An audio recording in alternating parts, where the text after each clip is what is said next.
ජාත්‍යන්තර වෙළඳාම සම්බන්ධ වීඩියෝ පාඩම් මාලාවේ තවත් එක පාඩමකට තමයි අද දවසේ ප්‍රවිෂ්ඨ වෙමින් ඉන්නේ.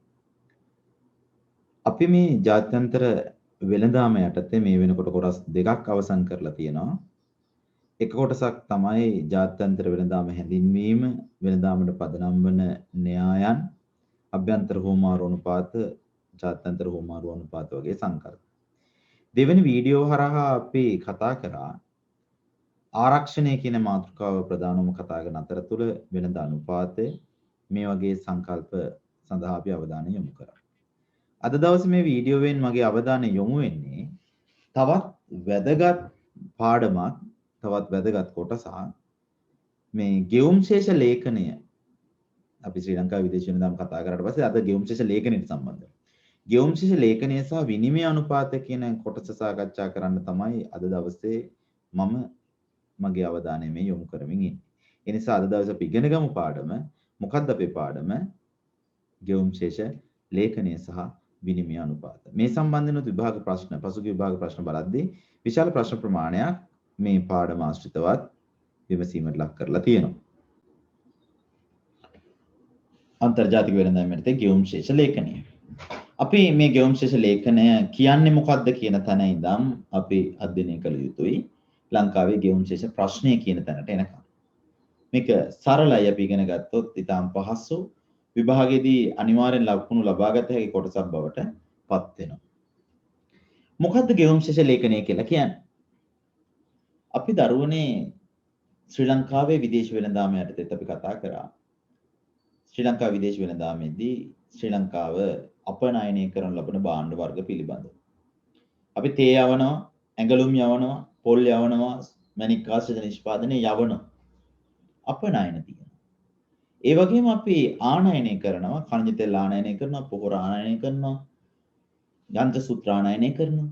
මේ වගේ භාණ්ඩ ප්‍රමාණයක් තියෙනවා අපි ආනයනය කරන ලබන භාණ්ඩ. ඒතකොට මේ භාණ්ඩ අපනයන ආනයන හරහා මොකද්ද සිද්ධ වෙන්නේ? අපි භාණ්ඩ අපනයනය කරොත් අපිට මුදල් ලැබෙනවා රටට. අපි තේ යවුවොත් අපිට ඩොලර් ලැබෙනවා. ඒ වගේම අපි භාණ්ඩ ආනයනය කරොත් අපි මේ භාණ්ඩ වලට මුදල් ගෙවන්න ඕන. අපෙන් වියදමක් එළියට යනවා. ඒ නිසා මේ ගෙවුම් ශේෂ ලේඛනයක් කියලා කියන්නේ මෙන්න මේ ගනුදෙනු ටික සටහන් කරන ගිණුම. ජාත්‍යන්තර වෙළඳාමේ සිදුවන සියලු ගනුදෙනු ගෙවුම් ශේෂ ලේඛනයක අන්තර්ගත කිරීම අනිවාර්යෙන් සිදුවන දෙයක්. එහෙනම් විදේශ වෙළඳාමේදී විදේශ මුදල් ලැබීම් ගෙවීම් ඒ වගේම ලැබීම් ගෙවීම් වලට සමාන නැත්නම් හිඟයක් තියෙනවා නම් ඒ හිඟේ තුලණය කරගන්නේ කොහොමද? හිඟය පියෝගන්නේ කොහොමද කියන ආකාරය තමයි ගෙවුම් ශේෂ ලේඛනයක කතා කරන්නේ. එතකොට මොනවද ගෙවුම් ශේෂ ලේඛනයක අන්තර්ගත ගනුදෙනු? ගෙවුම් ශේෂ ලේඛනයක තියෙනවා භාණ්ඩ හා සේවා අපනයන ආදාය ආනයන කරොත් ඒවට අදාළ ගනුදෙනු, ආදායම් ලැබීම් ගෙවීම්, වත්කම් ධනය මේ වගේ දේවල් ලැබීම් ගෙවීම්, මූල්‍ය වත්කම් ආශ්‍රිත ගනුදෙනු, නිෂ්පාදනය කළ මූල්‍ය නොවන වත්කම්. අපි මේවා එකින් එක වීඩියෝ මේ අනාගතයේදී සාකච්ඡා කරමු. ඔයගොල්ලන්ට පේනවා මෙතන බැර කියලා වචනය. ද්විත්ව සටහන් මූල ධර්මය ගිණුම් කරණයේ විෂය ඉගෙන ගන්න දරුවෝ හැම කෙනෙක්ම දන්නවා උසස් පෙළ වාණිජ්‍ය විෂය ධාරාව හදාරන අය. කලා විෂය ධාරාව හදාරන දරුවොත් ඒගොල්ලෝ සාමාන්‍ය පෙළට ගිණුම් කරණයට ආශ්‍රිත ධම් දේවල් ඉගෙනගෙන තියෙනවා නම් මේ හරබැර පිළිබඳ අවබෝධයක් ඇති. සරලවම කිව්වොත් ද්විත්ව සටහන් මූල ධර්මය අපි ගත්තොත් එහෙම ඕනෑම ගනුදෙනුවකට තියෙනවා ද්විත්ව ස්වරූපයක්. ඒ ගනුදෙනුව සටහන් දෙකක් විදිහට තියන්න පුළුවන්. මම මේකට මෙහෙම සරල උදාහරණයක් දෙන්නම්. අපි කඩේට ගිහිල්ලා පර්ස් එකේ තියෙන සල්ලි ටික දීලා කඩෙන් භාණ්ඩයක් මිලදී ගන්නවා. ඕකට ද්විත්ව සටහනක් අපි නිර්මාණය කරමු. අපි මේ පර්ස් එකෙන් රුපියල් 500ක් දුන්නා. දිගිලි වෙලා රුපියල් 500කට අපි හිතමු ට්‍රවුසර් එකක් මොකක් හරි ගත්තා කියලා. එහෙනම් ට්‍රවුසරේ වටිනාකම රුපියල් 500යි. එහෙනම් එක පැත්තකින් අපෙන් එළියට ගියා 500ක් අපිට රුපියල් 500ක භාණ්ඩයක් අපි ගාවට ආවා. වෙළඳසල් හිමියයි පැත්ත බැලුවොත් වෙළඳසල් හිමියාගෙන් භාණ්ඩයක් එළියට ගියා රුපියල් 500ක ඊට සමාන ලාච්චුවට රුපියල් ප්‍රමාණයක් ආවා. එහෙනම් දැන් ඔයාලට තේරෙනවා මොකද්ද මේ ද්විත්ව සටහනක් කියලා කියන්නේ. මේ ද්විත්ව සටහන් ක්‍රමයට අනුව තමයි මේ BPM 6 කියන අලුත් ආකෘතිය තුල ගිණුම් කටයුතු තියන්නේ. ඒතර මේ හැම දෙයකටම හර බැර සටහනක් තියෙනවා. මම පොඩි ෂෝට් කට් එකක් කියලා දෙන්නම්. මේක තමයි විභාගෙදී පහසුම ක්‍රමය. මේ ඕනෑම ගනුදෙනුවක් නිසා අපේ රටට සල්ලි ලැබෙන්න පුළුවන්. සල්ලි ලැබුණොත් එහෙම හොඳට මතක තියාගන්න මූල්‍ය ගිණුමේ මුදල් හා තැන්පතු හර ඔච්චර අපි මතක තියාගන්න ඕනේ. මූල්‍ය ගිණුමේ මුදල් හා තැන්පතු හර සල්ලි හම්බුනොත් අපිට. අපෙන් සල්ලි එළියට ගියොත් මූල්‍ය ගිණුමේ මුදල් හා තැන්පතු ගිණුම බැහැ. එහෙනම් ඒ සටහන තියලා අනිත් ඕනම සටහනක් තියන්න. කිසි ගැටලුවක් නැහැ. අපි අපනයනය කරා තේතොගයක් ඩොලර් 500ක් අපිට හම්බුණා. එහෙනම් මුදල් හා තැන්පතු ගිණුම හර වෙනත් ගිණුමක් මොකක් හරි බැහැ. අපේ රටෙන් අපි අපනයනය කරා ඇඟලුම් ආදායමක් ආව ඩොලර් 100ක මුදල් හා තැන්පතු හර අනිත් ගිණුම බැහැ. පිට රටේ ඉන්න කෙනෙක් අපිට සල්ලි එව්වා සල්ලි ආවා මුදල් හා තැන්පතු හර වෙනත් ගිණුමක් බැහැ. හරි අපිට පොලි හම්බුණා විදේශීය බැංකුවකින් මුදල් හා තැන්පතු හර වෙනත් ඕනම ගිණුමක් වෙනත් ගිණුමක් බැහැ. මොකද්ද බැර වෙන ගිණුම කියන එක මම දැන් මේ කියන්නම්. අනිත් දිත්ත සටහනේ අනිත් පැත්ත. ඔව් දැන් මේ බලන්න භාණ්ඩයක් සේවාව වත්කමක් රටෙන් වෙනත් රටකට බැහැර වන විට බැහැර වෙනවා කියන්නේ අපි විකුණලා අපි ආදායමක් අරගෙන. එහෙනම් මුදල් හා තැන්පතු හර වුණා වගේම අදාළ ගිණුම බැර වෙනවා. එහෙනම් භාණ්ඩ ගිණුමක් නම් භාණ්ඩ නම් අපි මේ අපනයනය කරේ භාණ්ඩ ගිණුම බැර. එහෙනම් ඔන්න උදාහරණයක් කියනවා ශ්‍රී ලංකාවේ ඇඟලුම් අපනයනය කළ විට එම වටිනාකම ජංගම ගිණුමේ බැර සටහනක් ලෙස ඇතුළත් කළ යුතු වේ. හර භාණ්ඩයක් සේවා වත්කමක් තම රටට වෙනත් රටකින් ලැබෙන විට එම අයිතමේ වටිනාකම හර වටිනාකම ලෙස. මම මොකද කිව්වේ ඉස්සලා මුදල් හා තැන්පතු ගිණුම එහෙනම් අනිවාර්යෙන් බැර වෙන්න ඕන. අපෙන් එළියට සල්ලි ගියා. අපෙන් එළියට සල්ලි ගියා නම් මුදල් හා තැන්පතු ගිණුම බැර කරලා අනිත් සටහන හර කරන්න. ඔන්න හර කරන්න ඕන දේ ගැන මෙතන කියන. මොකද්ද හර කරන්නේ? භාණ්ඩයක් සේවාව වත්කමක් තම රටට වෙනත් රටකින් ලැබෙන විට එම අයිතමේ වටිනාකම හර සටහන ලෙස සටහන් කළ යුතුයි. මැද පෙරදිගින් khනිජ තෙල් ආනයනය කරනකොට මුදල් හා තැන්පතු ගිණුම බැර කරලා ජංගම ගිණුමේ මේ වෙළඳ ගිණුම හර කරන්න ඕන. හරි? මෙන්න මේ කාරණේ තමයි මේ හර බැර කතාව තුළ අන්තර්ගත වෙලා තියෙන්නේ. හරි. ඔයගොල්ලන්ට බෝඩ් එකේ පේනවා දිත්ත සටහනක් තියන්න අවශ්‍ය කරන ස්ටේට්මන්ට් දෙකක්. දැන් මට අවශ්‍ය වෙන්නේ මෙන්න මේ ගිණුම ගැන කියන්න. මොකද්ද? මූල්‍ය ගිණුමේ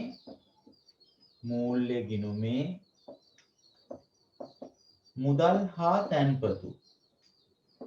මූල්‍ය ගිණුමේ මුදල් හා තැන්පතු. ඕක ගැන කියන්නයි මම මේ යන්නේ. හරි. එහෙනම් මම කිව්ව කාරණේ මොකද්ද? රටට සල්ලි ආවොත් මුදල් හා තැන්පතු හර. හරි බලන්න. චීන ජාතික ඩොලර් මිලියන 100ක කොටස් වෙළඳපොලෙන් මිලදී ගන්න. අපි කොටස් වෙළඳපොලෙන් කොටස් මිලදී ගත්තොත් අපේ රටට සල්ලි එනවා. එහෙනම් මූල්‍ය ගිණුමේ මුදල් හා තැන්පතු ගිණුම හර. අපිට සල්ලි ආවා. අනෙක් ගිණුම වෙන ඕනම ගිණුමක් බැර කරන්න පුළුවන්. ඒ ගිණුම ගැන මම දැන් කියන්න යන්නේ නැහැ. මොකද තවම ගෙවුම් ශිෂ්‍ය ලේඛනයේ ව්‍යුහය ඔයාලට උගන්වලා නැහැ. හරි. මැද පෙරදිග රැකියාව නියුතු ශ්‍රමිකයෙකු ඩොලර් 500ක් ශ්‍රී ලංකාවේ ඥාතියෙකුට එවීම. අපිට ඇවිල්ලා සල්ලි. එහෙනම් මූල්‍ය ගිණුමේ මුදල් හා තැන්පතු හර. හරි. අපි කිව්වොත් ශ්‍රී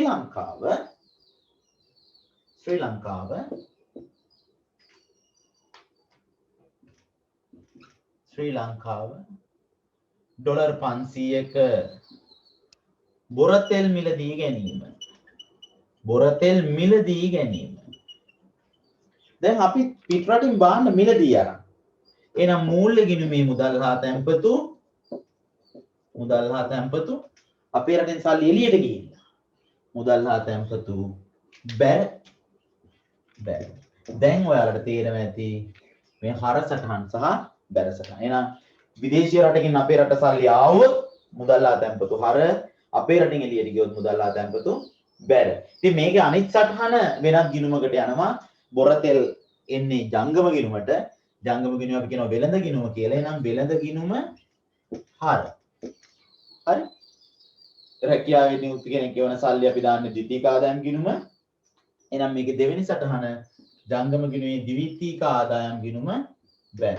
ඒ විදිහටයි අපි යන්නේ. හරි අපි ඒක ගෙවුම් ශේෂ ලේඛනයේ view ඉගෙන ගැනීමත් එක්ක කතා කරමින් යමු. හරි. මම හිතනවා දැන් ඔයගොල්ලන්ට අවබෝධ වුණා මේ හර බැර කියන සටහන් කොහොමද තියන්නේ කියන කාරණය. අපි ඉදිරියට ගමන් කරමු. එතකොට මොනවද ගෙවුම් තුලන ලේඛනයක ඇතුළත් වෙන ගනුදෙනු? විශේෂයෙන්ම දරුවනේ ගෙවුම් ශේෂ ලේඛනයක අපි ඇතුළත් කරන ගනුදෙනු. එතකොට භාණ්ඩ හා සේවා නම් අපි අපනයන යානනය කරන්නේ ඒවා තියෙනවා. භාණ්ඩ හා සේවා නැතුව අපි හිතන්නේ මොනවා හරි අපේ රටේ සේවාවක් සපයනවා කියලා. ගුවන් තොටුපළ වෙන්නුලා වරාය ඒවා සේවානේ. එතකොට මේ සේවයක් සැපයුවොත් ආදායම් ලැබෙනවා. අන්න ඒ වගේ ගනුදෙනු. ඊළඟට අපිට පිට රටින් අපිට පරිත්‍යාග හම්බ වෙනවා ධනය. ඒ වගේ දේවල්. ඊළඟට අපි ඔය කීර්ති නාමය, පේටන්ට් බලපත්‍ර මෙන්න මේ වගේ දේවල්.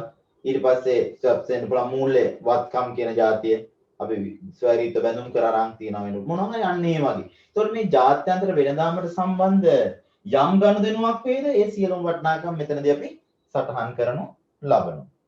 හරි. එහෙනම් දැන් මම එන්න යන්නේ ගෙවුම් ශේෂ ලේඛනයේ ඇතුළත් ගිණුම්. ගෙවුම් ශේෂ ලේඛනයේ ඇතුළත් ගිණුම් ප්‍රධාන ගිණුම් තුනකට අපි කතා. එකක් තමයි ජංගම ගිණුම. දෙවෙනි එක ප්‍රාග්ධන ගිණුම, තුන්වෙනි එක මූල්‍ය ගිණුම. ජංගම කියන්නේ දීර්ඝකාල බලපෑම් රහිත එදිනෙදා නැවත සිදුවන ගනුදෙනු තමයි ජංගම ස්වරූපයේ ගනුදෙනු. උදාහරණයක් ගත්තොත් අපි අදත් තෙල් ආනයනය කරනවා, ලබන මාසෙත් තෙල් ආනයනය කරනවා. හැබැයි අපි පේටන්ට් බලපත්‍රයක් ගත්තොත් මේ මාසෙත් අරගෙන ලබන මාසෙත් ගන්නවද? නෑනේ. අන්න එහෙනම් ජංගම සහ ප්‍රාග්ධන වල වෙනස. එහෙනම් ජංගම ගිණුම කියන එකේ අපි ඇතුළත් කරන්නේ මොනවද? එදිනෙදා සිදුවන අනිකුත් ගනුදෙනු මොනවද? ඔයගොල්ලන්ට ස්ක්‍රීන් එකේ පේනවා ජංගම ගිණුමේ නැත්නම් අපි වර්තන ගිණුමේ ප්‍රධාන උපගිණුම් තුනක් තියෙනවා. මේක අපිට හතරක් විදිහට කඩන්න පුළුවන්. භාණ්ඩ ගිණුම වෙනවත්, සේවා ගිණුම වෙනවත් ගැලෙව්වොත්. ඒතකොට භාණ්ඩ හා සේවා ගිණුම තියෙනවා. ප්‍රාථමික ආදායම් කියලා ගිණුමක් තියෙනවා. ද්විතීයික ආදායම් ගිණුම කියලා එකක් තියෙනවා. ඒතකොට මම සාරාංශයක් බෝඩ් එකේ ඇන්දොත් එහෙම ගෙවුම් ශේෂ ලේඛනයේ ආකෘතිය මට ආකෘතිය අඳින්න වෙන්නේ මෙන්න මේ ආකාරයට. ගෙවුම් ශේෂ ලේඛනය ප්‍රධාන ගිණුම් තියෙනවා තුනක්. ජංගම ගිණුම, ප්‍රාග්ධන ගිණුම, ඊළඟට මූල්‍ය ගිණුම. ජංගම ගිණුම, ප්‍රාග්ධන ගිණුම හා මූල්‍ය ගිණුම කියලා ප්‍රධාන ගිණුම් තුනක් තියෙනවා. ජංගම ගිණුමේ තියෙනවා උපගිණුම් හතරක් ඕනනම් භාණ්ඩ ගිණුම, සේවා ගිණුම, ප්‍රාථමික ආදායම් ගිණුම, ද්විතීයික ආදායම් ගිණුම. එහෙනම් ඔන්න ගෙවුම් ශේෂ ලේඛනයේ ආකෘතිය. මොනවද? ජංගම, ප්‍රාග්ධන සහ මූල්‍ය කියලා ප්‍රධාන ගිණුම් තුනක් තියෙනවා. ජංගම ගිණුමේ උපගිණුම් තියෙනවා හතරක්. එකක් භාණ්ඩ, අනික සේවා, අනික ප්‍රාථමික ආදායම්, අනික ද්විතීයික ආදායම්. ඒතකොට භාණ්ඩ හා සේවා කියන ද්විත්වය අපි එකට සම්බන්ධ කරලා එක ගිණුමක් විදියට කිව්වොත් මේකට අපිට ඕන නම් කියන්න පුළුවන් භාණ්ඩ හා සේවා ගිණුම කියලා. භාණ්ඩ හා සේවා ගිණුම කියලා කිව්වොත් ජංගම ගිණුමේ ගුණ ගිණුම් තුනයි. හරි. අපි දැන් මේ එකිනෙක ගිණුම් පිළිබඳව වෙන වෙනම කතා කරන්න උත්සාහ කරමු. භාණ්ඩ හා සේවා ගිණුම. ඉතලා භාණ්ඩ කියන්නේ මොකද්ද? භාණ්ඩ කියන්නේ භෞතිකව ඇහැට පේන කියන එකනේ. එහෙනම් භාණ්ඩ ගිණුමේ තියෙනවා ලෝකයේ එක් රටක් අනෙකුත් රටවල් සමග සිදු කරන භාණ්ඩ අපනයන හා ආනයන සටහන් කරන ගිණුම භාණ්ඩ ගිණුම ලෙස හැඳින්වෙනවා. අපි තේ යවනවා, ඇඟලුම් යවනවා, වාහන ගෙන්නනවා, ඉන්ධන ගෙන්නනවා, මේ ඔක්කොම ද්‍රව්‍ය භාණ්ඩ. ඒතර භාණ්ඩ ආනයන අපනයන තමයි භාණ්ඩ ගිණුමේ සටහන් කරන්නේ. මෙම වෙළඳ ගිණුම භාණ්ඩ ගිණුමට අපි වෙළඳ ගිණුම කියනවා. මෙම වෙළඳ ගිණුම මූල්‍ය නොවන රත්රන් පෞද්ගලික අංශයේ වත්කමක් ලෙස සටහන් වේ. මේ මොකද්ද කියන්නේ? අපි මුදල් විදිහට ගේන රන් අපි සටහන් කරන්නේ මූල්‍ය ගිණුමේ. හැබැයි අපි එදිනෙදා පරිභෝජනයේට අපේ ඥාතීන් විදේශගත වෙලා ඉන්න අය එනකොට අරන් එන ඒවා ඒ වගේ දේවල් අපි සටහන් කරන්නේ මෙන්න මේ ජංගම ගිණුමේ. මොකක් විදිහටද සටහන් කරන්නේ? ජංගම ගිණුමේ ගනුදෙනුවක් විදිහට තමයි අපි සටහන් කරන්නේ. එහෙනම් මූල්‍ය නොවන රන් කොහෙට දෙන්නේ? වෙළඳ ගිණුමට. වෙළඳ ගිණුමට තමයි මූල්‍ය නොවන රන් අපිට එන්නේ. එහෙනම් වෙළඳ ශේෂ්ත්‍රය අපිට හොයාගන්න පුළුවන් භාණ්ඩ අපනයන, භාණ්ඩ ආනයන. සේවා මොනවද සේවා කියලා කියන්නේ? සේවා කියලා කියන්නේ භෞතික පැවැත්මක් නැති දේවල්. ඔයාලට පේනවා මෙතන වරාය සේවා තියෙනවා. sannivedana සේවා තියෙනවා. සංචාරක සේවා තියෙනවා. මූල්‍ය සේවා තියෙනවා. රක්ෂණ සේවා තියෙනවා. ඒකෝනේ මෙව ඔක්කොම සේවා. මෙව භෞතිකව පේන්නේ නැහැ. හැබැයි අපි භාණ්ඩයක් විදේශීය රටකට යවනකොට අපි මේ සේවාවන් ලබා ගන්නවා. අපි ඇමරිකාවේ වරායක් පාවිච්චි කරනවා. ඒ වගේම විදේශීය රටවල වල අපේ රටට එනකොට ඒගොල්ලෝ අපේ රටේ වරාය සේවා ගන්නවා. ඒතර අපි පිට රටින් වරාය සේවා ගත්තොත් අපි ගෙවන්න ඕන. අපේ රටේ වරාය ගත්තොත් අපිට ආදායමක් එනවා. එහෙනම් මෙන්න මේ ගනුදෙනු සටහන් කරන ගිණුම තමයි සේවා ගිණුම කියලා කියන්නේ. සේවා ගිණුමට පාසන සංරචක අයත් වේ. මොනවද? සංචාරක, මුහුදු ප්‍රවාහන, ගුවන් ප්‍රවාහන, මූල්‍ය සේවා, විදුලි සංදේශ, රක්ෂණ මේ සියල්ලක්ම අපි දාන්නේ මොනවටද? සේවා ගිණුමට. එහෙනම් දැන් ජංගම ගිණුමේ උපගිණුම් දෙකක් දානවා. භාණ්ඩ ගිණුමයි සේවා ගිණුමයි ගැන දානවා. ඊළඟට අපි යමු ප්‍රාථමික ආදායම් ගිණුම.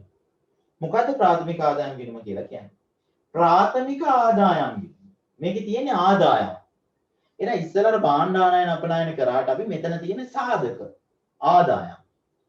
දරුවනේ මෙතන මෙහෙම හිතුවොත් අපි පිට රටක මුදල් ආයෝජනය කරනවා. බැංකුවක දානවා. අපිට පොලි ලැබෙනවා.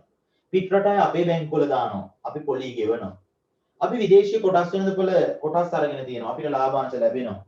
විදේශීය අය අපේ රටේ කොටස් මිලදී අරන් තියෙනවා. අපි ලාභාංශ ගෙනියන්න දෙන්න ඕන. එහෙනම් මෙන්න මේව සටහන් කරන ගිණුම තමයි ප්‍රාථමික ආදායම් ගිණුම. හොඳට මතක තියාගන්න හැබැයි විදේශීය රටවල් වලට ගිහිල්ලා නැහැ අපි. රටේ ඉඳගෙනයි මෙව උපයන්නේ. හරි. එහෙනම් මේ ගිණුමේ සටහන් කරන්න මොනවද? පොලි ලාභ ලාභාංශ ලැබීම්, පොලි ලාභ ලාභාංශ ගෙවීම වගේ දේවල්. නේවාසිකය.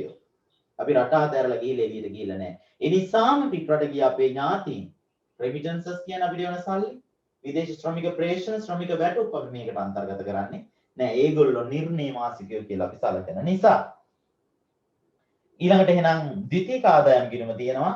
අපි අර නිර්නේමාසිකයෝ කියලා සැලකපු අය එවන සල්ලි අපි ද්විතීයික ආදායම් ගිණුමට දානවා. ඉතින් ඒක පෞද්ගලිකයි අපේ ඥාතීන් එවන සල්ලි. ඒ වගේම රජයට නිකන් ලැබෙන දේවල් තියෙනවා.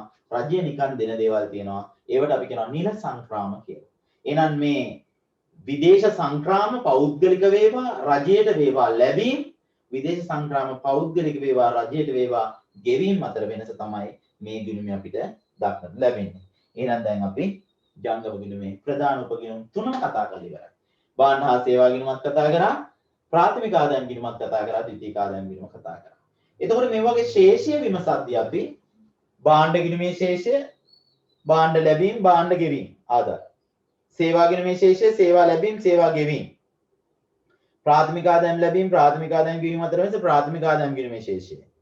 ද්විතීයික ආදායම් ලැබීම්, ද්විතීයික ආදායම් ගෙවීම අතර ශේෂය, ද්විතීයික ආදායම් ගෙවීමේ ශේෂය. එහෙනම් මේ ගිණුමේ නමින් තමයි ශේෂය හඳුන්වන්නේ. හරි. අපි ඉදිරියට යමු ජංගම ගිණුමේ ශේෂයට. ජංගම ගිණුමේ ශේෂය ප්‍රාථමික ආදායම් ගිණුමේ ශේෂය, භාණ්ඩ හා සේවා ගිණුමේ ශේෂය හා ද්විතීයික ආදායම් ගිණුමේ ශේෂය ගැලපීමෙන් ලැබේ. එහෙනම් භාණ්ඩ හා සේවා තියෙනවා, ප්‍රාථමික ආදායම් තියෙනවා, ද්විතීයික ආදායම් තියෙනවා. මේ ඔක්කොම ටික එකතු කරලා ගත්තාම අපි කියනවා ඒකට ජංගම ගිණුමේ ශේෂය කියලා. මේ බලන්න හර බැර විදිහට සටහන් කරන්නේ. භාණ්ඩ හා සේවා ගිණුමේ ශේෂයේදී හර බැර ශේෂය ඍණ තියෙනවා.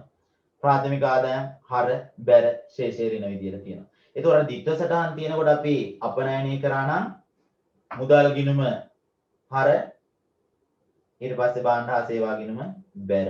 හරි. එතකොට මෙතන හර බැර ශේෂයන් තියෙනවා.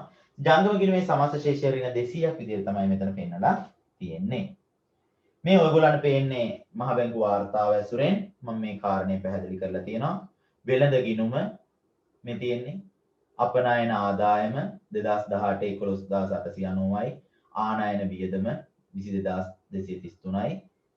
22000ක වියදමක් යද්දී 11යි ආදායම ඇවිල්ලා තියෙන්නේ. වෙළඳ ගිණුමේ ඍණාලියක් තියෙන්නේ. එහෙනම් ජංගම ගිණුම හදලා තියෙන්නේ වෙළඳ ගිණුමයි, සේවා ගිණුමයි, ප්‍රාථමික ආදායම් ගිණුමයි, ද්විතීයික ආදායම් ගිණුමයි කියන ගිණුම් හතර එකට එකතු කරලා හදලා තියෙනවා මොකද්ද? ජංගම ගිණුමේ ශේෂය. ඒක එකතු කරලා බැලුවොත් ඍණ 2798යි. කොහොමද ගත්තේ? ඍණ 10343ට එකතු කරා ධන 3766 සේවා ගිණුමේ ශේෂය.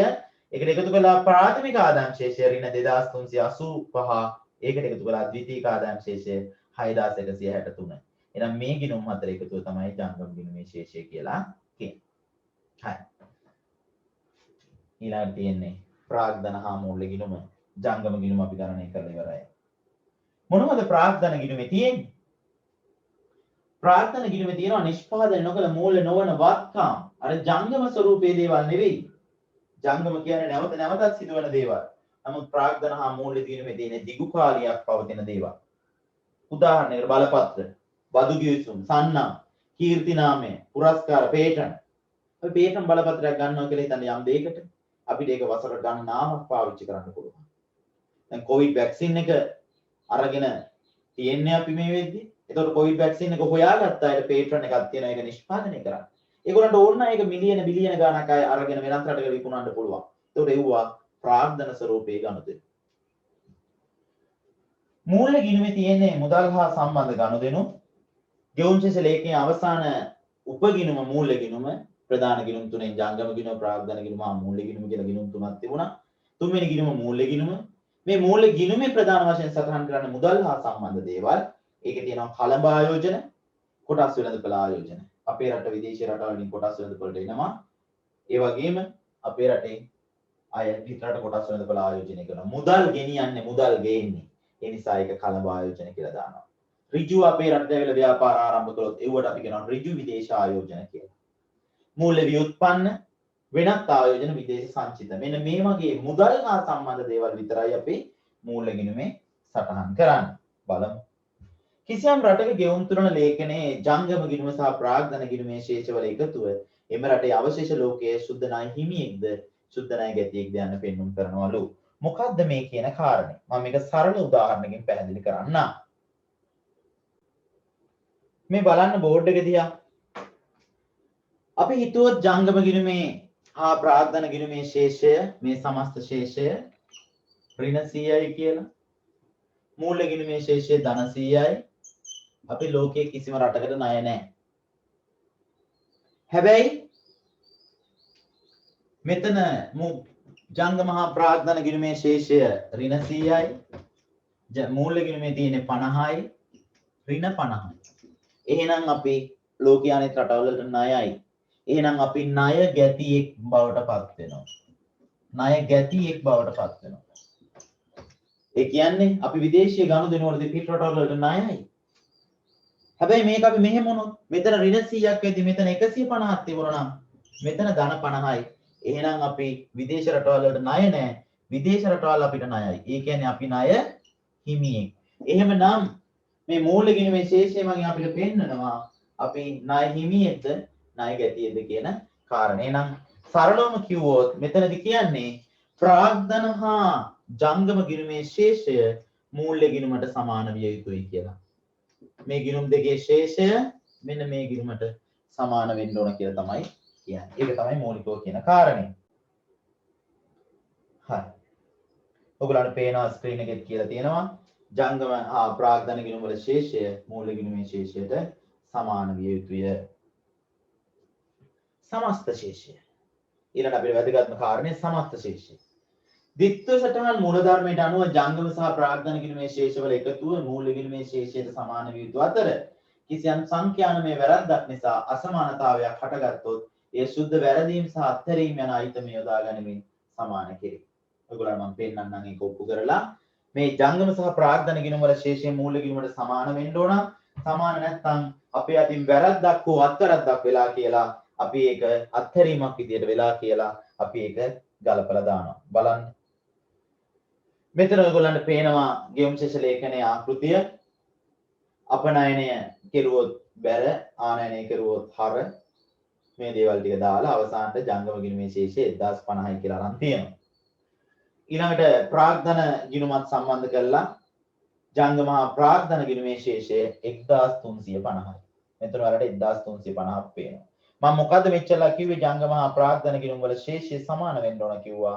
කොහාටද මූල්‍ය ගිණුමට? නෑ, මූල්‍ය ගිණුම 450යි. ජංගම හා ප්‍රාග්ධන ගිණුමේ ශේෂය 1350යි.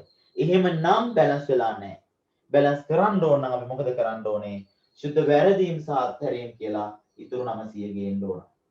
එහෙනම් 1350 ජංගම හා ප්‍රාග්ධන ගිණුමේ ශේෂය මූල්‍ය ගිණුමේ ශේෂය 450යි. මදි ටික මොකද්ද? වැරදීම් සහ අත්හැරීම් කියලා අපි ඒක බැලන්ස් කරලා දාන්න. මම හිතන්නේ දැන් ඔයගොල්ලන්ට ඒක තේරෙනවා ඇති. අපි ප්‍රායෝගික උදාහරණයකට ගියොත් මේ තියෙන ඔයගොල්ලන්ගේ මහ බැංකු වාර්තාව. මේ මහ බැංකු වාර්තාවට අනුව බලන්න ජංගම හා ප්‍රාග්ධන ගිණුම් වල ශේෂය. මෙතන තියෙනවා ඍණ 2785යි 2018. ඍණ 2785යි. මූල්‍ය ගිණුම කීයද? ඍණ 3378යි. එහෙනම් මේ දෙක සමාන වෙන්න ඕන කියලා කිව්ව සමාන වෙන්නේ බලන්න ඒ කෙලින්ම පහලට ඇවිල්ලා සුද්ධ වැරදීම් සහ අත්හැරීම් 593යි. එහෙමනම් ඍණ 2785යි sorry මූල්‍ය ගිණුම ඍණ 3378 අතර පරතරය කීයද? ඍණ 593යි. එහෙමනම් මම කියපු කාරණේ ඔප්පු වෙනවා මොකද්ද? ජංගම හා ප්‍රාග්ධන ගිණුමේ ශේෂය මූල්‍ය ගිණුමට සමාන වෙන්න ඕන. සමාන වුණේ නැත්නම් වෙන්නේ මොකද්ද? සමාන කරනවා සුද්ධ වැරදීම් සහ අත්හැරීම් කියන අයිතමය භාවිතා කරලා. එහෙනම් මූලිකවම ගෙවුම් ශේෂ ආකෘතිය ඔතනින් අවසන් වෙනවා. මොනවද කිව්වේ? ගෙවුම් ශේෂ ලේඛනයක් කිව්වේ විදේශ රටවල් එක්ක කරන ගනුදෙනු සටහන් කරන ගිණුම. ඒ තුල තියෙනවා ප්‍රධාන ගිණුම් තුනක්. ජංගම ගිණුම, ප්‍රාග්ධන ගිණුම, මූල්‍ය ගිණුම. ජංගම ගිණුමේ තියෙනවා උපගිණුම් තුනක්. භාණ්ඩ හා සේවා ගිණුම, ඊළඟට ආදායම් ගිණුම හා ප්‍රාථමික ආදායම් ගිණුම හා ද්විතීයික ආදායම් ගිණුම. භාණ්ඩ හා සේවා ගිණුම ද්විත්වයක් විදිහට සැලකුවොත් භාණ්ඩ ගිණුම, සේවා ගිණුම, ප්‍රාථමික ආදායම් සහ ද්විතීයික ආදායම් ගිණුම. අවසාන වශයෙන් අපි කියවා ජංගම හා ප්‍රාග්ධන ගිණුම වල ශේෂය සමාන වෙන්න ඕන මූල්‍ය ගිණුමේ ශේෂයට. සමාන වුනේ නැත්නම් අපි සුද්ධ වැරදීම් සහ අත්හැරීම් කියලා එක බැලන්ස් කරලා දානවා කියන කාරණේ කිව්වා. දැන් මෙතනින් එහාට අපි යන්නේ තවත් ගෙවුම් ශේෂ ලේඛනයේම ගෙවුම් ශේෂ අසමතුලිතතාවයක් කියන්නේ මොකද්ද කියන කාරණය පැහැදිලි කරමින් යන්න. එhmenan මෙතනින් පළවෙනි කොටස අවසන් වෙනවා.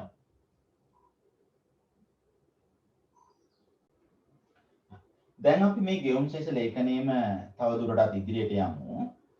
ගෙවුම් ශේෂ අසමතුලිතතාව පිළිබඳව කතා කරන්න. කියන්නේ ප්‍රායෝගික තත්ත්වයේ ගත්තොත් ලංකාවේ කොහොමද ගෙවුම් ශේෂ ලේඛනයේ හැසිරීම කියන කාරණය කතා කරන්නයි දැන් මේ යන්නේ. මේ බලන්න. අපි සංඛ්‍යා ලේඛන කිහිපයක් අරන් තියෙනවා 2015 පස්සේ 2017 18 19 කියන ආසන්න වර්ෂ තුන මෙවර විභාගයේ ප්‍රශ්න පත්‍රයේදී විමසන්නේ මේ දත්ත පිළිබඳව. එතකොට මෙන්න ආසන්නතම දත්ත අපි ඉදිරිපත් කරලා තියෙනවා. භාණ්ඩ හා සේවා ගිණුමේ අඛණ්ඩ ඍණාගයක් වාර්තා කරනවා. මේ සාමාන්‍ය නිරීක්ෂණ. ඊළඟට ප්‍රාථමික ආදායම් ගිණුම ලංකාවේ ඍණ. හැබැයි ලංකාවේ ද්විතීයික ආදායම් ගිණුම දිහා බලද්දී කියන්නේ විදේශික ප්‍රවේශන අපිට ලැබෙන ප්‍රමාණය වැඩි. විදේශ ශ්‍රමික වැටුප් අපිට ලැබෙන ප්‍රමාණය වැඩි නිසා ද්විතීයික ආදායම් ගිණුම නිතරම හැමදාම ධනාගයක් අරගෙන තියෙනවා. ඒකෙන් තමයි අනෙක් ගිණුම් වල තියෙන ඍණාගේ පීඩනය ඉවත් කරලා තියෙන්නේ. හරි. එහෙමනම් ජංගම ගිණුමේ භාණ්ඩ හා සේවා ගිණුමේ ශේෂය, ප්‍රාථමික ආදායම් ගිණුමේ ශේෂය, ද්විතීයික ආදායම් ගිණුමේ ශේෂය කියන මෙන්න මේ ගිණුම් ටික එකතු කරලා සමස්ත ගිණුමේ ශේෂය හදලා දෙනවා ජංගම ගිණුමේ. ජංගම ගිණුමේ ශේෂය විදිහට ඍණ 2309ට අඩු වුණේ ඇයි භාණ්ඩ හා සේවා ගිණුමේ ඍණ 6000 ගානක ශේෂයක් තියෙදි ඍණ අන්න ද්විතීයික ආදායම් ගිණුමේ ධනාගයක් තියෙන නිසා. හරි. මම මේ කියපු කාරණා ටික මෙතන පැහැදිලි කරලා තියෙන්නේ ශ්‍රී ලංකාවේ ජංගම ගිණුමේ ශේෂය දීර්ඝ කාලින හිගයක් තියෙනවා. භාණ්ඩ ගිණුමේ ශේෂය දීර්ඝ කාලින හිගයක් වෙළඳ ශේෂය කියන එක. සේවා ගිණුමේ හැමදාම අතිරික්තයක් තියෙනවා. පසුගිය වසර කිහිපය තුළ උච්චාවචනය වෙලා තියෙනවා, අඩු වැඩි වීම වලට ලක් වෙලා තියෙනවා. භාණ්ඩ හා සේවා ගිණුමේ ශේෂය විතරක් අපි තනි කරලා ගත්තොත් 2016 17 18 19 කියන වර්ෂවල මම ඉදිරිපත් කරලා තියෙනවා. භාණ්ඩ ගිණුමේ ශේෂය ඍණ අගයන්ගෙන් තියෙනවා. හැබැයි සේවා ගිණුම හැමදාම ධන. එනාර භාණ්ඩ හා සේවා ගිණුමේ තියෙන අතිශය බරපතල ඍණ අගය සමනය කරන්න සේවා ගිණුමේ ශේෂය උදව් වෙලා තියෙනවා කියන කාරණේ වලට මෙතනදී පැහැදිලි වෙනවා. මේ සංඛ්‍යා දත්ත පිළිබඳ යම් අවබෝධයක් ලබා ගැනීම අපිට අවශ්‍යයි. හරි. ප්‍රාථමික ආදායම් ගිණුමේ පවතින හිගේ ඉහළ යාම පෙන්වුම් කරනවා. එම හිගේ ජංගම ගිණුමේ හිගේ කෙරෙහි විශාල බලපෑමක් ඇති කරනවා. ද්විතීයික ආදායම් ගිණුමේ ශුද්ධ ශේෂයේ අතිරික්තයක් පෙන්වුම් කරන අතරය ක්‍රමක්‍රමයෙන් ඉහළ යාමක් පෙන්වුම් කරයි. ගෙවුම් තුන ලේඛනයේ ජංගම ගිණුමේ ශේෂය දීර්ඝ කාලින හිගයක් පෙන්වුම් කරයි. එය 77 වර්ෂයේදී පමණක් ධනාගයක් ගත්ත කියන කාරණය මතක තියාගන්න. 77න් පස්සේ අපි දිගු කාලීනව දිගටම ඍණාගයක් තමයි වාර්තා කරලා තියෙන්නේ. ජංගම ගිණුමේ ශේෂයේ තීව්‍රතාව හිඟ වෙළඳ ශේෂය සහ ප්‍රාථමික ආදායම් ගිණුමේ ඍණාගේ ගැනීමට හේතු වී ඇත. ඔයගොල්ලන්ට අපි ගියොත් එහෙම data table එකට ඇයි මේ ජංගම ගිණුමේ ශේෂය ඍණ වෙලා තියෙන්නේ? විශාල වශයෙන් භාණ්ඩ හා සේවා ගිණුම් වල භාණ්ඩ ගිණුමේ ශේෂය ඍණ වීමත් ප්‍රාථමික ආදායම් ගිණුමේ ශේෂය ඍණ වීමත් නිසා කියලා කියන්නේ. හරි. දැන් ඉතින් ඍණ තියෙනවනේ. කොහොමද මේ ඍණ ආපුවාම කොහොමද මේ හිගයක් ආපුවාම මේක සමනය කරගන්නේ? හිගය අඩු කරගන්න. මේක ගෙවන්න ඕන අපි. එතකොට රටවල් එක ගනුදෙනු කරලා අපි ණයයි කියන එක නෙමෙයි තේරුම. කොහොමද එහෙනම් මේ ණය අපි ගෙවන්නේ? කෙටි කාලීනව, දිගු කාලීනව අපිට මේවට ක්‍රියාමාර්ග ගන්න වෙනවා. කෙටි කාලීනව අපිට පුළුවන් පුතේ අපි ඉතුරු කරන් තියෙන සල්ලි පාවිච්චි කරලා ගෙවන්න. අපි කෙනෙකුට ණයක් වුණොත් අපි ගාව ඉතුරු කරන් තියෙන එකකින් හරි ඉස්සලම ණය ගෙවනවනේ. අන්න ඒ වගේ තමයි. විදේශ සංචිත ටික යොදාගෙන ඉතුරු කරගත්ත සල්ලි ටික යොදාගෙන අපිට මේ ණය ගෙවන්න පුළුවන්. එහෙම නැත්නම් අපිට පුළුවන් ජාත්‍යන්තර මූල්‍ය අරමුදලෙන් IMF එකෙන් සමීපස්ත ණය අපිට ගන්න පුළුවන්. IMF එක ණය දෙන්නේ මේ ගෙවුම් ශේෂ අර්බුද විසඳ ගන්න අපිට ගෙවුම් ශේෂයේ තියෙන හිගේ පියෝ ගන්න. ජාත්‍යන්තර මූල්‍ය ආයතන වලින් වෙනත් ආයතන වලින් අපිට ණය ගන්න පුළුවන්. කෙටි කාලින අරමුදල් ඉල්ල ගන්න පුළුවන්. ඉල්ලගෙන මේ ණය ගෙවන්න පුළුවන්. මේවා කෙටි කාලිනයි. හැබැයි දිගු කාලයේදී අපිට මොනවද කරන්න පුළුවන්? මේ කෙටි කාලයේදී මෙහෙම ණය උනේ අපේ අපනයන ආදායම අඩු වෙච්ච හින්දා. එහෙනම් අපිට පුළුවන් නම් අපේ අපනයන ටික විවිධාංගීකරණය කරන්න. තේපොල් රබර් වලට විතරක් සීමා නොවේ. අපිට පුළුවන් නම් අපනයන විවිධාංගීකරණය කරන ඇඟලුම්, විසිතුරු මල්, මත්ස්‍ය, කොහු ආශ්‍රිත නිෂ්පාදන මේ වගේ අත්කම් නිර්මාණ මේ වගේ දේවල් අපිට විදේශ රටවලට යවන්න පුළුවන් නම් අන්න අපිට හොඳ ආදායමක් ගන්න හැකියි. ඍජු විදේශ ආයෝජන දිරිමත් කිරීම. පිට රටින් වැඩියෙන් අපි ආයෝජන ගෙන්න ගන්නවා. එතකොට අපිට අරමුදල් ලැබෙනවා. ඊළඟට තේපොල් වගේ සාම්ප්‍රදායික අපි දිරිමත් කරන්න ඕන අපනයනය. තේ සාම්ප්‍රදායික තේ නෙවෙයි අපි තේ ඉන්ස්ටන්ට් ඩ්‍රින්ක් එකක් විදියට හදලා තේ බීමක් විදියට හදලා අපිට යවන්න පුළුවන් නම් බෝතල් කරලා අන්න ලෝකයේ මිනිස්සු ඉල්ලයි. අපනයන ඉලක්ක කරගත්තු වෙළඳපළ ඉලක්ක කරගත්තු අපනයන ප්‍රවර්ධන කලාප අපේ තියෙනවා කොග්ගල බියගම කටුනායක වගේ මෙවැනි අපනයන ප්‍රවර්ධන කලාප අපිට පිහිටවන්න පුළුවන්. ඒ වගේ විදේශ රටවල් එක්ක විවිධ ගිවිසුම් වලට එළඹෙන්න පුළුවන් අපිට. ඒ ගිවිසුම් හරහා අපේ භාණ්ඩ උන්ට අපනයනය කරන්න අපිට හැකියාව ලැබෙනවා. ඒ වගේම විනිමය අනුපාත ශ්‍රේණියෙන් ඉඳ හරින්න පුළුවන්. අපි ශ්‍රේණීම කතා කරනවා. එතනදී මේ පිළිබඳව කතා කරමු. රට ඇතුලේ උද්දමනය භාණ්ඩ මිල වැඩි වෙන එක නතර කෙරුවොත් අපේ භාණ්ඩ අඩු පිරිවැයකින් අපිට හදන්න පුළුවන් කියන්නේ ජාත්‍යන්තර වෙළඳපොලේ අපිට හොඳ තරංකාරීත්වයක් දෙන්න පුළුවන්. ආනයන ආදේශන කර්මාන්ත දියුණු කිරීම. පිට රටින් හැමදේම ආනයනය කරන වෙනුවට ඒ ආනයනය කරන භාණ්ඩ වල සරිලන භාණ්ඩ රට ඇතුළේ නිෂ්පාදනය කරන එකත් අපිට මේ ගෙවුම් ශේෂයේ ප්‍රශ්නය පියව ගන්න අපිට පුළුවන්. ඒ වගේම අත්‍යවශ්‍ය ආනයන හැර අනිත් ආනයන අධෛර්යමත් කිරීම. මේ දිනවලත් අපිට පේන්න තියෙනවා අත්‍යවශ්‍ය නොවන ආනයන සීමා කිරීම. ඒතකොට මෙව හරහා අපිට මේ ගෙවුම් ශේෂය ශක්තිමත් කරගන්න හැකියාව තියෙනවා.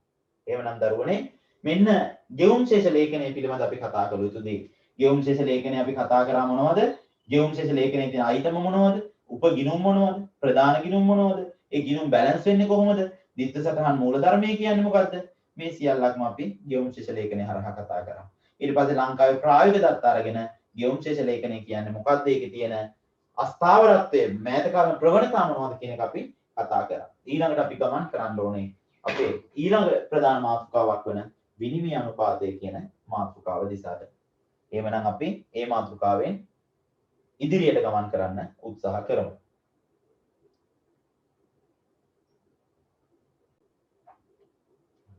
විනිමය අනුපාතිකය විදේශ වෙළඳාම හා සම්බන්ධ මාතෘකාව කතා කරද්දී විනිමය අනුපාතය කියන එකත් ඉතාමත් වැදගත් මානයක්. අපි භාණ්ඩ යවනවා නම් විදේශ ගනුදෙනු විදේශ මුදල් දේශීය මුදල් එක්ක වෝමාරු කරනවා. එහෙනම් විනිමය අනුපාතිකය කියන මාතෘකාව තුළ අපි කතා කරන්න යන්නේ එක් රටවල් වල මුදල් ඒකක එකට කටයුතු කරන්නේ කොහොමද කියන කාරණේ. විශේෂයෙන්ම විනිමය අනුපාතිකය කියන්නේ මොකක්ද කියලා අපි කතා කළොත් එක් රටක මුදල් ඒකකයක් තවත් රටක මුදල් ඒකකයක් සමග උවමාරු වෙන්නේ කොහොමද කියන එක ප්‍රකාශ කිරීම තමයි අපි විනිමය අනුපාතිකය කියලා කියන්නේ. සරලව කිව්වොත් කිසියම් රටක මුදල් ඒකකයක් තවත් රටක මුදල් ඒකකයෙන් ප්‍රකාශ කිරීම. මේක කරන්න පුළුවන් ක්‍රම දෙකක් තියෙනවා. එකක් තමයි ඍජු කියවීම හේවත් මිල කතන ක්‍රමය. දෙවෙනි එක වක්‍ර කියවීම හේවත් අපි කියනවා ප්‍රමාණ කතන ක්‍රමය කියලා. අපි බලමු මේකේ තේරුම. ඍජු කියවීම අපි කියවනේ එක් රටක මුදල් ලේඛකයා තවත් රටක මුදල් ලේඛකයන් ප්‍රකාශ කිරීම කියලා. අපි ඔබ එක් රටක කියන එක කෑලි දෙකකට කඩාගමු. අපි ලංකාවයි ඇමරිකාවයි ගමු. ලංකාව ඇමරිකන් ඩොලරයක් මිලදී ගන්න කීයක් ගෙවන්න ඕනද? ඒක එක ක්‍රමයක්. අනිත් එක ඇමරිකාව රුපියලක් මිලදී ගන්න කීයක් ගෙවන්න ඕනද? ඒක තව ක්‍රමයක්. එහෙනම් ඩොලරයක් ගන්න අපි කීයක් ගෙවන්න ඕනද? අපි දේශීය රට. එහෙනම් විදේශීය මුදලේ දේශීය වටිනාකම තමයි අපි ඍජු කියවීම කියලා කියන්නේ. ඩොලර් එකක් ගන්න අපි 196ක් ගෙවන්න ඕන. අන්න විදේශීය මුදලේ දේශීය වටිනාකම. යුරෝ එකක් ගන්න 214ක් ගෙවන්න ඕන. අන්න යුරෝ එක දේශීය වටිනාකම. එහෙනම් ඍජු කියවීම කියන්නේ විදේශ ව්‍යවහාර මුදල් ඒකකයක් මිලදී ගන්න දේශීය මුදල් කොච්චර ගෙවන්න ඕනද කියන කාරණය. එහෙනම් වක්‍ර කියවීම කියන්නේ ඔකේ අනිත් පැත්තනේ. මේ තියෙන්නේ මෑත කාලන දත්ත ඩොලර් එකට අපි 196ක් ගෙවනවා. ඔයගොල්ලෝ ඕනම සයිට් එකකට ගියාම බැංකු සයිට් එකකට ගියාම මහා බැංකු වාර්තාවට ගියාම මෙවැනි විනිමය අනුපාත දක්වන්න ලැබෙනවා. බැංකුවකට ගියාමත් ඔයගොල්ලන්ට නෝටිස් බෝඩ් එකේ මේක ඩිස්ප්ලේ කරලා තියෙනවා. ඔයගොල්ලන් බලන්න ඇති මෙතන බයින් රේට්ස් and selling rates කියලා bit rates දෙකක් තියෙනවා. බයින් කියන්නේ පුතේ අපි බැංකුවට ගිහිල්ලා අපේ ඩොලරයක් දුන්නොත් අපිට හම්බ වෙනවා 189ක්. selling කියන්නේ අපි බැංකුවෙන් ඩොලර් එකක් ගන්න ගියොත් අපි 196ක් ගෙවන්න ඕන. හරි. එහෙනම් වක්‍ර කියවීම කියන්නේ මොකක්ද? අපි කිව්වා විදේශීය මුදලේ දේශීය වටිනාකම ඍජු කියවීම. ඩොලර් එකක් රුපියල් 196යි. එහෙනම් රුපියලකට ඩොලර් කීයක් ගෙවන්න ඕනද? වක්‍ර කියවීම. රුපියල් 196ක් ගෙවනවා නම් ඩොලර් එකක් මිලදී ගන්න එක රුපියලකට කීයද කියලා බලන්න එක බෙදීම 196යි. එහෙනම් රුපියලක වටිනාකම ඇමරිකන් ඩොලර් 0.005යි 1යි. මෙන්න මේකට අපි කියනවා මොකද්ද? වක්‍ර කියවීම කියලා. එහෙනම් අපි නිර්වචනයක් දෙමු මේකට. මොකද්ද වක්‍රීය කියවීම කියන්නේ? දේශීය මුදල් ඒකකයේ විදේශීය වටිනාකම. මොකද්ද? දේශීය මුදල් ඒකකයේ විදේශීය වටිනාකම. රුපියලකට ඩොලර් කීයක් හම්බ වෙනවද කියන කාරණය. ඒක හොයන්නේ කොහොමද? එක බෙදීම අදාළ මුදලේ වටිනාකම දැම්ම නම් හම්බ වෙනවා. ලංකාව රුපියල් 214ක් දීලා යුරෝ එකක් ගත්තා නම් රුපියලකට යුරෝ හම්බ වෙනවා 0.046. දැන් මම හිතන්නේ ඔයගොල්ලන්ට අවබෝධ වුණා. ඊළඟට අපි ගමන් කරන්නේ විනිමය අනුපාත ක්‍රම තන්ත්‍ර. ලෝකයේ එකම විනිමය අනුපාතයක් හැමදාම පැවතිලා නැහැ. විවිධ කාලවල විනිමය අනුපාතක වෙනස් වෙලා තියෙනවා. ඒ ගැන කතා කරන්න තමයි දැන් යන්නේ.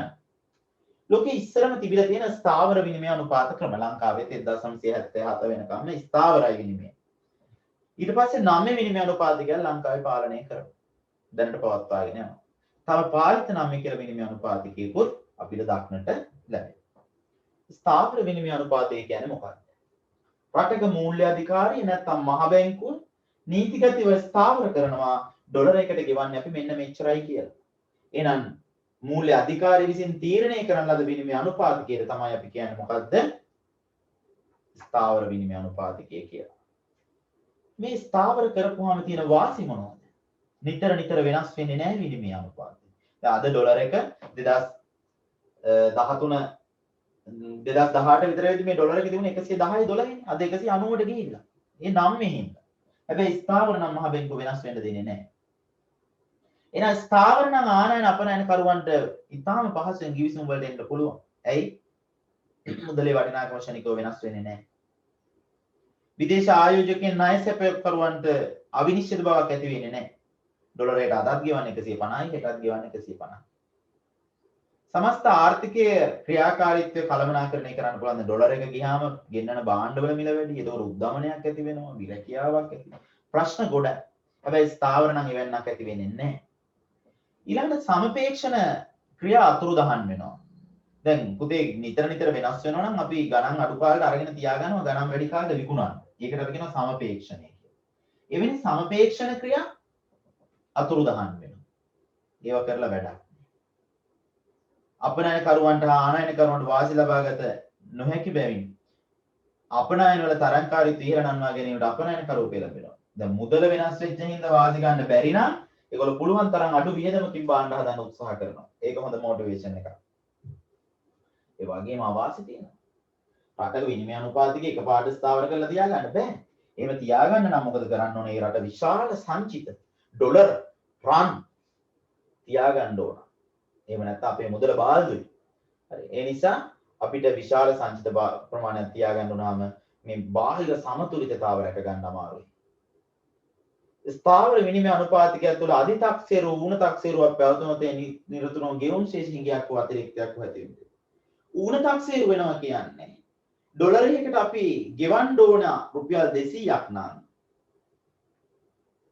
අපි ඩොලරයකට ගෙවනවා 220ක්. අපේ මුදල ඌණ තක්සේරු වෙලා.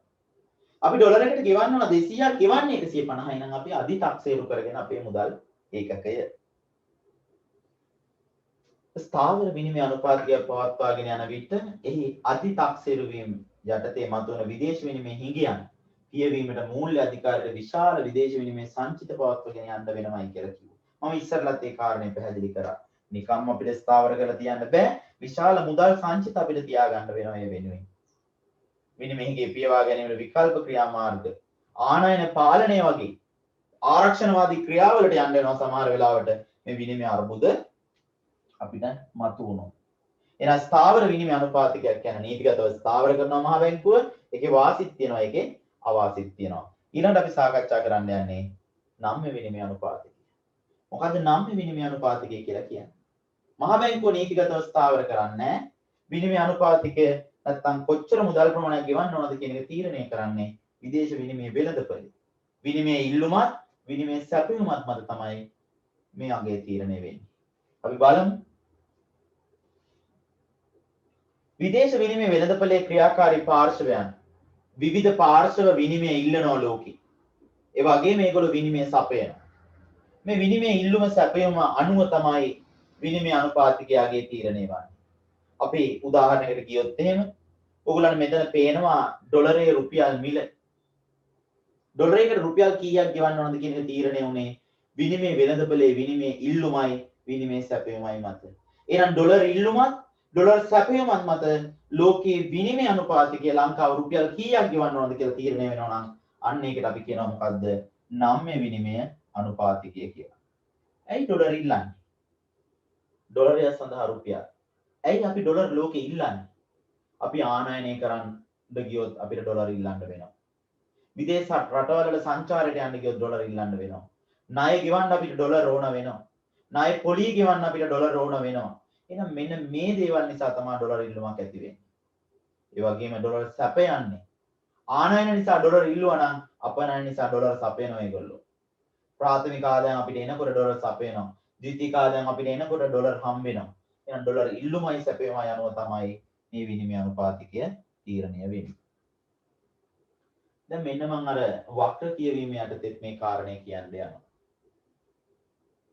ඩොලරයකට රුපියල් 196ක් අපි ගෙවනවා නම් රුපියලට ඩොලර් 0.005ක් හම්බ වෙනවා කියලා මේ රූප සටහන අපිට පෙන්වන්න කරනවා. ඉස්සෙල්ලා රූප සටහනේදී අපි ඍජු කියවීම යටතේ ඩොලරයේ අගය තීරණය වුණා. දැන් වක්‍ර කියවීම යටතේ රුපියලට ඩොලර් කීයක් හම්බ වෙනවද කියන කාරණේ මෙතනදී පැහැදිලි වුණා. මේ කාරණේ මම පැහැදිලි කරොත් ඔයගලන් කෝඩ් එක පේනවා ඍජු කියවීම වක්‍ර කියවීම කියලා මම කොටස් දෙකකට බෙදලා තියෙනවා. මෙතන ඔයාලට පේනවද ඩොලර් සඳහා ශ්‍රී ලංකා රුපියල් තියෙනවා. ඒතකොට අපි ඉල්ලන්නේ මොනවද? ඩොලර්. ඇයි උක්ත වෙච්ච මුදල් ලේඛයේ ඩොලර්. ඩොලර් සඳහා රුපියල්. එහෙනම් ඩොලර් ඉල්ලන්නේ ඇයි අපි ආනයනය කළොත්. එහෙනම් ඩොලර් සපයන්නේ අපනයනය කළොත්. ඒකත් මතක තියාගන්න. එහෙනම් ඒ අනුව තීරණය වෙනවා 196ක් අපි ඩොලරයට ගෙවන්න ඕනයි කියලා. ඔන්න ඍජු කියවීම යටතේ තීරණය වෙච්ච ආකාරය. දැන් අපි මු වක්‍ර කියවීමට. දැන් රුපියල් සඳහා ඩොලර්. රුපියල් තමයි උක්ත වෙච්ච මුදල් ලේඛකය. මෙතන ඩොලර් උක්ත වෙද්දි ඩොලර් ඉල්ලුවා. මෙතන රුපියල් උක්ත වෙද්දි රුපියල් ඉල්ලන්නේ. ලෝකේ රුපියල් ඉල්ලන්නේ ඇයි? අපි අපනයනය කළොත්. මේක ඉතා වැදගත් ශ්‍රේණියම කතා කරන්නේ. සපයන්නේ එහෙනම් ආනයනය කළොත් මොනවද? LKR රුපියල්. එහෙනම් එක බෙදීම 196 අපිට එක රුපියලකට හම් වෙනවා ඩොලර් 0.005. හරි. ඔන්න ඕකට තමයි අපි කියන්නේ මොකද්ද? වක්‍ර කියවීම නැත්නම් ප්‍රමාණ කතන ක්‍රමය කියලා. දැන් ඔයගොල්ලෝ ක්‍රම දෙකකට මේක දාන්න. ඊළඟට තියෙන විනිමය අනුපාත තන්ත්‍රය තමයි පාලිත නම්‍ය විනිමය අනුපාතිකය. මේ ස්ථාවර විනිමය අනුපාතික ක්‍රමයේ නම්‍ය විනිමය අනුපාතික ක්‍රමයේ සම්මිශ්‍රණයක් තමයි පාලිත නම්‍ය විනිමය අනුපාතිකය කියලා කියන්නේ. ඔක මතක තියාගන්න සම්මිශ්‍රණයක් කියන කාරණේ. ස්ථාවර විනිමය අනුපාතිකය පවත්වාගෙන අවස්ථාවක කිසියම් පරාසයක් තුළ වෙනස් වෙන්න දෙනවා නම් අන්න ඒකට අපි කියනවා පාලිත නම්‍ය විනිමය අනුපාතිකය. මේ විනිමය අනුපාතිකයේ සම්බන්ධ වැදගත්ම කොටසට තමයි ඊළඟට අපි ප්‍රවිෂ්ඨ වෙන්න යන්නේ. අපි බලමු ඊළඟට මොනවද තියෙන්නේ කියලා. විනිමය අනුපාතිකයේ ෂෙයා වීම. විනිමය අනුපාතිකයේ ෂෙයා වීම. ඊටාම වැදගත් පාඩමක්. ඊටාම වැදගත් කොටසක් පසුගිය ප්‍රශ්න යොමු වෙච්ච කොටසක් තමයි විනිමය අනුපාතිකයේ ෂෙයා වීම කියලා කියන්නේ. ෂෙයා වෙනවා. depreciation of rupee. අපි බලමු මොකද ෂෙයා වීම කියන්නේ කියලා.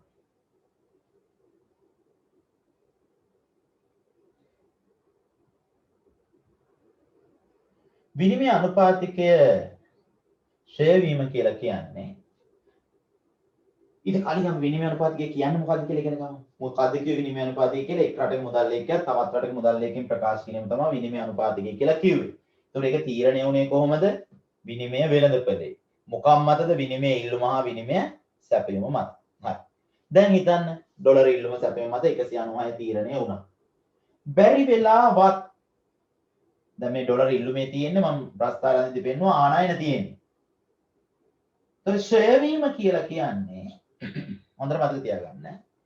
බැරි වෙලාවත් අපි විදේශීය මුදල් ලේඛකයන් මිලදී ගන්න පෙරට වඩා ගෙවන්න වුණොත් 196 වෙනකොට 200ක් ගෙවන්න වුණොත් අපේ මුදල ෂෙයා වෙලා. අනිත් පැත්තට කිව්වොත් අපිට ලැබෙන ඩොලර් ප්‍රමාණය බැරි වෙලාවත් 0.005 ඉඳලා අඩු වුණොත් මේ අපේ මුදල ෂෙයා වෙලා. අපි බලමු මේක වෙන්නේ කොහොමද කියලා.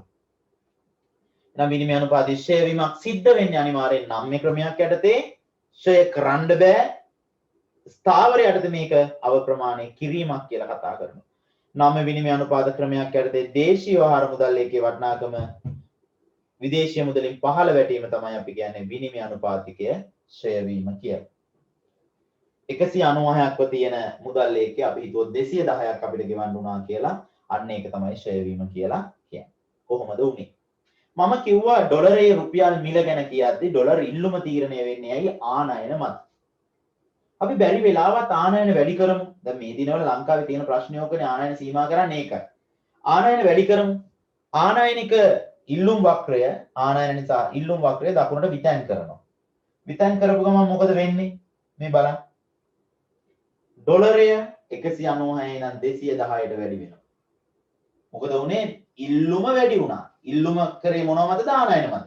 එහෙනම් ආනයන වැඩි වුණා, ඉල්ලුම් වක්‍රය දකුණට විතැන් වුණා, ඩොලරයට 210ක් ගෙවන්න වුණා. ආනයන විතරක් නෙවෙයි. අපි පිටරට වල සංචාරයට යනවා නම් සල්ලි අරන් ගියොත්, විදේශ ආයෝජනයේට රටකින් එළියට ගෙනිච්චොත්, රට ඇතුලේ පොඩි අඩු වෙනකොට ඉබේට මේ දේ වෙනවා. මෙන්න මේ කාරණා නිසා ඩොලරයට රුපියල් ගෙවන්න ඕන ගාණ වැඩි වෙනවා. එහෙනම් 196 වෙනුවට 210ක් ගෙවන්න වීම තමයි අපි ෂෙයා වීමක් කියලා කියන්නේ.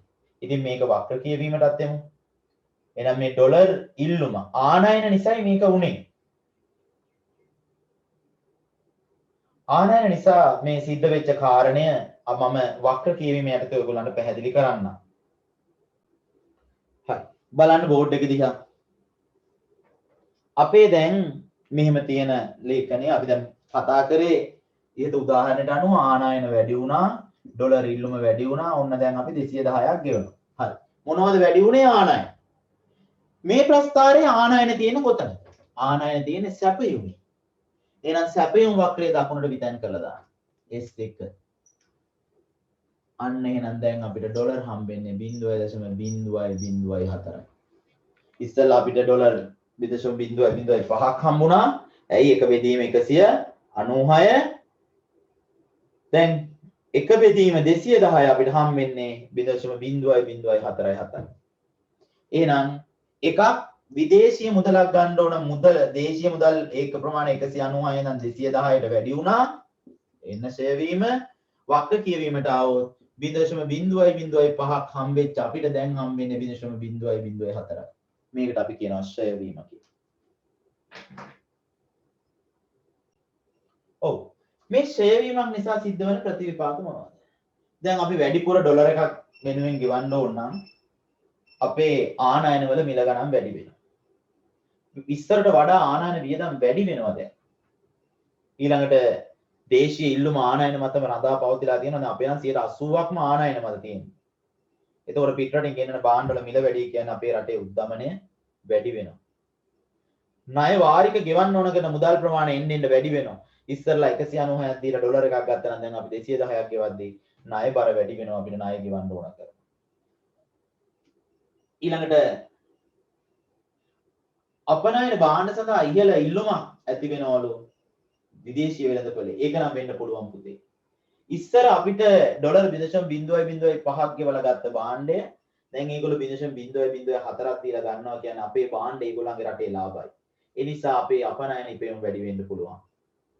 සංචාරක ඉපයුම් වැඩි වෙන්න පුළුවන්. ඒගොල්ලන් අපේ රටේ කැමැත්තෙන් එනවා දැන්. ඇයි රුපියලට දෙන්න ඕන ඩොලර් ගාණ අඩුයි දැන්. සේවා නියුක්තිකින්ගේ ප්‍රේෂණ ඉහළ යනවා. ආනයන මිල ඉහළ යන නිසා ආනයන අධෛර්යමත් වෙනවා. ආනයන වැඩි ගාණක් දීලා ගන්න කැමති නැහැ. එහෙනම් මේ ආනයන වැඩි වෙච්ච ආර්ථිකයක මේ ශ්‍රේය වීම නිසා ආනයන අඩු වෙනවා නම් අපනයන වැඩි වෙනවා නම් අපේ ගෙවුම් ශේෂය යහපත් වෙලා තියෙනවා. ඉතින් ශ්‍රේය වීම වළක්ව ගන්න ආකාරය කොහොමද කියලා අපි කතා කරොත් ශ්‍රේය වීම රටක විනිමය අනුපාතිකයේ ශ්‍රේය වීම වළක්වා ගන්න නම් අපනයන වල තරඟකාරීත්වය වැඩි කරන්න ඕන. වැඩියෙන් අපි අපනයන පිටරටවල වලට කරන්න ඕන. ආනයනය සඳහා කරන වියදම් අඩු කරන්න ඕන. පුළුවන් තරම් ආනයන ආදේශන කර්මාන්ත වලට අපි නැඹුරු වෙන්න ඕන. රටේ අභ්‍යන්තර සමතුලිතතාවය කියන්නේ උද්දමනය පාලනය කරලා දෙන්න ඕන. අඩු පිරිවැයකින් අපි භාණ්ඩ හදලා පිටරට යවන්න. හරි. අපි යමු වුණොත් 2015 A level ප්‍රශ්නෙට. මෙන්න මෙහෙම ප්‍රශ්නයක් අහනවා. නම්‍ය විනිමය අනුපාත ක්‍රමයක් යටතේ පහත් සඳහන් දේශීය සාධක විනිමය අනුපාතයේ කෙරේ බලපාන්නේ කවර ආකාරයෙන්දයි පැහැදිලි කරන්න. මූර්ත දල දේශීය නිෂ්පාදිතයේ ඉහළ යෑම. උද්දමන අනුපාතයේ පහළ වැටීම. රට ඇතුලේ රටේ සමස්ත ආදායම මිනිස්සුන්ගේ වැඩි වුණොත් මොකද වෙන්නේ? රටේ මූර්ත ආදායම වැඩි වුණොත් දේශීය ඉල්ලුමට මොකද වෙන්නේ? විදේශ මුදල් වැඩියෙන් ඉල්ලනවා අපි. අපි කතා කරමු මේ කාරණය විනිමය අනුපාතිකයේ තීරණය වීම හරහාම. හරි. මේ බලන්න විනිමය අනුපාතිකයේ තීරණය ජාත්‍යන්තර වෙළඳපොලේ අපෙන් අහන්නේ මූර්ත දල දේශීය නිෂ්පාදිතය වැඩි වුණොත් රටේ මොනවා වෙයිද මේ විනිමය අනුපාතිකයට කියලා. අපි උපකල්පනය කරමු. රටේ මිනිස්සුන්ගේ ආදායම වැඩි වෙනවා. ආදායම වැඩි වුණොත් වැඩියෙන් විදේශීය භාණ්ඩ ඉල්ලුම් කරනවා. විදේශීය භාණ්ඩ වැඩියෙන් ඉල්ලුම් කරොත් අපේ ආනයන වැඩි වෙනවා. ආනයන වැඩි වුණොත් මොකද උනේ? විනිමය අනුපාතිකයේ ෂෙයා වෙනවා. ඇයි? වැඩි දේශීය මුදල් ප්‍රමාණයක් අපි ගෙවන්න ඕන විදේශ මුදල් මිලදී ගන්න. මතක ඇති අපි දැන් සුළු මොහොතකට කලින් ආනයන වැඩි වුණාම මොකද උනේ? ආනයන වැඩි වෙලා නේද අපි ඩොලරයට 190 ඉඳන් 210ට ගෙවන්න උනේ. එහෙනම් රටේ නිෂ්පාදනයේ ආදායම රටේ වැඩි වුණොත් විනිමය අනුපාතිකයේ ෂෙයා වෙනවා. අහන ප්‍රශ්නට අපිට උත්තර ලියන්න පුළුවන් වෙනවා.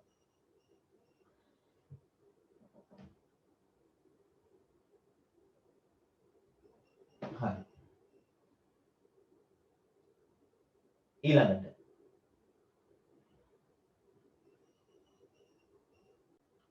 බලන්න මේ කාරණය මම පැහැදිලි කරනවා. පවතින විනිමය අනුපාතිකය යටතේ අපි ආනයන වැඩි කරොත් ආනයනික ඉල්ලුම් වක්‍රය දකුණට විතන් වෙනවා. එතකොට අපි රුපියල් 196ට 210ක් ගෙවන්න වෙනවා. එහෙනම් විදේශ මුදල් ලේඛකයන් මිලට ගැනීම ගෙවිය යුතු දේශීය මුදල් ලේඛක ප්‍රමාණය ඉහළ ගිහිල්ලා තියෙනවා කියන කාරණය. දැන් ඔයගොල්ලන්ට පැහැදිලි වෙනවා. රටේ මූර්ත ආදායම වැඩි වුණොත් අපේ මුදල ශ්‍රේ වෙනවා. දෙවෙනි කාරණේ විදියට අහන්නේ උද්දමන අනුපාතයේ පහළ වැටීමක් කොහොමද බලපාන්නේ කියන කාරණේ. උද්දමනය කියන්නේ රටේ භාණ්ඩ හා සේවා නිෂ්පාදනය යන වියදම. උද්දමන අනුපාතය පහළ වැටුණොත් භාණ්ඩ හා නිෂ්පාදනය කරන්න යන පිරිවැය අඩු වෙනවා. අඩු වියදමකින් හදනවා කියන්නේ අපිට හොඳ තරගකාරීත්වයක් ලෝකෙ දෙන්න පුළුවන්. ඒතකොට අපනයන වලට හොඳ විදේශී ඉල්ලුමක් එනවා. ඒතකොට දේශීය මුදල් ලේඛකයේ තියෙන ඉල්ලුම ඉහළ යාම නිසා දේශීය මුදල් ලේඛකයේ වටිනාකම වැඩි වෙනවා. අර ශ්‍රේ වීමට ප්‍රතිවිරුද්ධ දෙයක් සිද්ධ වෙන්නේ විනිමය අනුපාතිකයගේ වැඩි වෙනවා. එහෙනම් විනිමය අනුපාතිකයේ සම්බන්ධ ප්‍රශ්න පසුගිය වසර 20 ගත්තොත් අති විශාල ප්‍රශ්න ප්‍රමාණයක් තියෙනවා විනිමය අනුපාතිකය සම්බන්ධ කරගෙන. ඒ අතරත් වැඩිම ප්‍රශ්න ප්‍රමාණයක් තියෙන විනිමය අනුපාතිකය ෂෙයා වීම හා සම්බන්ධ ප්‍රශ්න. ඒ නිසා දරුවනේ මේ විනිමය අනුපාතිකය කියන පාඩම හොඳින් අධ්‍යයනය කරන්න ඕන. එතකොට මේ සීරීස් එක පුරාවටම අපි කතා කරා විදේශ වෙළඳාම, ඊට සම්බන්ධ න්‍යායන්, ශ්‍රී ලංකාවේ වෙළඳාම, ආරක්ෂණය, ගෙවුම් ශේෂ ලේඛනය, විනිමය අනුපාතිකය මේ දේවල් ටික අපිට කළමනාකරණය කරගත්තොත් හොඳින් උත්තර ලියන්න පුළුවන්. ඊට අමතරව ඔයගොල්ලන්ගේ වැඩි අවබෝධයට ඔයගොල්ලෝ මේ සඵල විනිමය අනුපාතිකය, මූර්ත සඵල විනිමය අනුපාතිකය වැනි වචනවල තේරුමත් අවබෝධ කර ගැනීම වැදගත් වෙනවා. මම හිතන්නේ අද දවසේ මම මේ වීඩියෝවේදී මෙතනින් මේ කොටස අවසන් කරනවා. ඉතින් මේ එකතු කරගත්ත දැනුම භාවිතා කරලා හොඳ පිළිතුරක් ලිවීමේ ක්‍රමය කොහොමද කරන්න කියන කාරණේ තමයි අපි අවබෝධ කරගන්න ඕනේ. එහෙමනම් හැම කෙනෙකුටම සුබ දවසක් ප්‍රාර්ථනා කරමු.